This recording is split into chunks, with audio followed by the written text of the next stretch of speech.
आप ज़ाहिर मामले को करीब से देख रहे हैं, कवर कर रहे हैं। ये मामला समझा जाए कि ख़त्म हो गया या आईनी बेंच के सामने मामला जाने हैं, नॉर्मल बेंच के सामने, फिर जजेस के आपस के मामलात हैं, इख्तिलाफात हैं, ये किसी और सिमत में जा रहा है मामला? जी शज़ेब, मामला इख्तियार समात का है, जुरिस्डिक्शन का है, और इसमें जो मुकदमात को फ़िक्स करने की और बेंचेस तश्कील देने के हवाले से प्रैक्टिस एंड प्रोसीजर कानून है। और ये वही कानून है जो कि आपको याद होगा कि प्रैक्टिस एंड प्रोसीजर के ऊपर फुल कोर्ट ने फैसला किया था और इसको एक वैलिड कानून करार दिया था, जिसमें जस्टिस मंसूर अली शाह भी शामिल थे।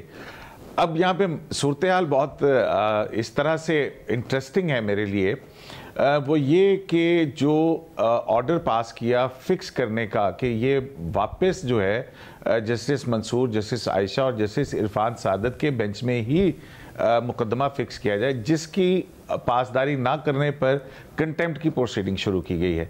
अब दिलचस्प बात ये है कि प्रैक्टिस एंड प्रोसीजर कानून के हवाले से ये इख्तियार तो जजेस कमेटी का है।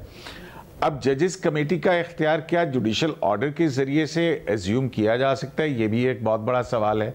और फिर आज भी यही बात हुई कि इस पर जो है वो असिस्टेंस की जाएगी। अब जबकि एक आइन बड़ा वाज़े है, और जैसे कि 17 जनवरी की जो जजेस कमेटी के मीटिंग मिनट्स भी आज प्रेस रिलीज़ के ज़रिए जारी हो गए हैं, और उसमें ये कह दिया गया है कि जजेस कमेटी ने ये फैसला किया है कि 191A के तहत जो आइनी जुरिस्डिक्शन है, किसी भी आइन या कानून की तशरीह का मामला वो आइनी बेंच के अंदर ही जाएगा, और ख़ास बेशक इस पर रेगुलर बेंच ने कोई भी ऑर्डर पास कर रखा हो। तो ये भी एक बहुत सिग्निफिकेंट मामला है।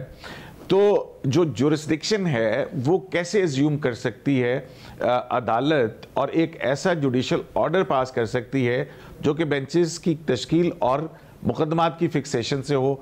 तो फिर प्रैक्टिस एंड प्रोसीजर कानून क्या बाईपास कर दिया गया, या वो प्रैक्टिस एंड प्रोसीजर कानून के मुताबिक है या उसके ख़िलाफ़ है?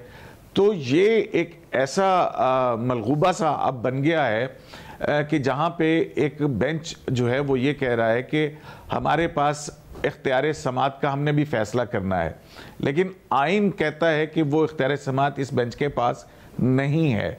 और जजेस की कमेटी जो है वो ये कह चुकी कि 191A के तहत जो मुकदमात हैं वो आइनी बेंच के सामने जाएंगे, और ये मुकदमात फिक्स भी कर दिए गए हैं, यानी कि एक लार्जर बेंच के सामने फिक्स भी कर दिए गए हैं।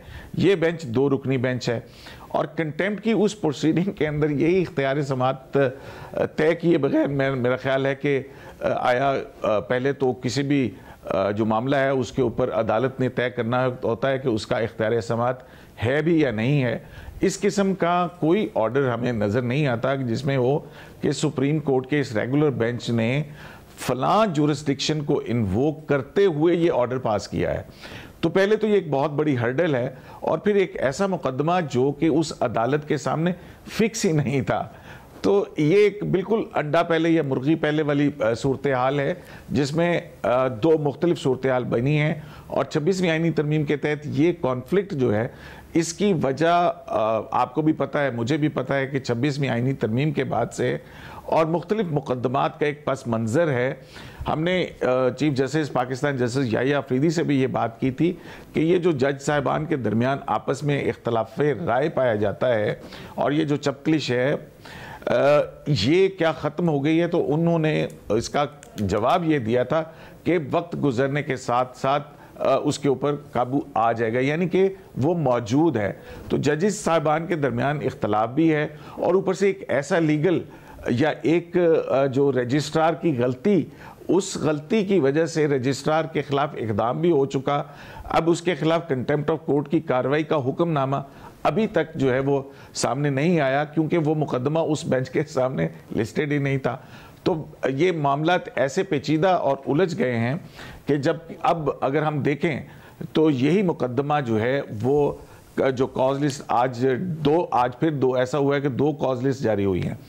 एक में है कि डी लिस्ट कर दिया गया है, एक में है कि ये मुकदमा बेंच के सामने मौजूद है। अब हमें नहीं इल्म है कि कौन सी लिस्ट जो है वो काबिल कबूल होगी। तो कल फिर एक नया इशू जो है वो सामने आएगा, और 27 को अगर ये मुकदमा 2 बेंचेस के सामने लगा हुआ है तो फिर प्रैक्टिस एंड प्रोसीजर कानून की वायलेशन, फिर एक कॉन्स्टिट्यूशनल जुरिस्डिक्शन की वायलेशन, तो मामला मुझे बहुत गंभीर होते हुए नजर आ रहे हैं।